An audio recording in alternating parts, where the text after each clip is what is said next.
Today, Governor Inslee also signed Senate Bill 5272, authorizing the use of speed cameras near highway work zones. This action comes as WSDOT kicks off Work Zone Awareness Month. KREM 2's Janelle Finch is here now sharing how this is going to support both worker and public safety. Janelle? WSDOT says these 60 traffic cones represent the 60 WSDOT workers who died on the job in the last 73 years. That's less than one death every year since 1950.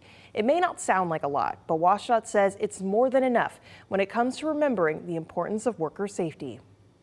WSDOT says of the 60 workers who died in the last 73 years, 9 of them worked in the eastern region. While they're no longer with us, their deaths serve as a reminder more can be done to make work zones safer. Their sons and daughters, their parents, their grandparents, right, their family, they're our friends. They're not just a hard hat.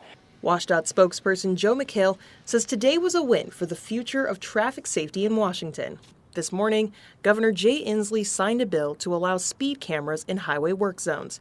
McHale says the cameras will benefit both worker and driver safety.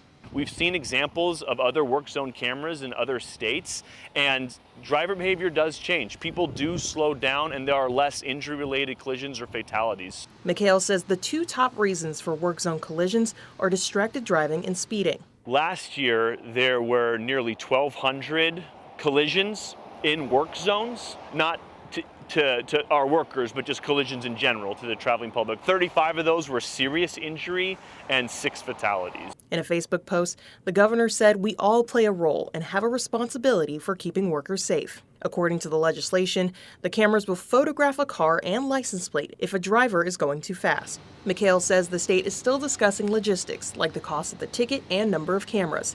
This bill will go into effect July of 2024. This is just one of the traffic safety measures state lawmakers are considering this year. One bill making its way through the House right now would prohibit right turns at red lights in certain areas. Another aims to lower the state's legal blood alcohol level from 0.08 to 0.05. In the studio, Janelle Finch, KREM 2 News.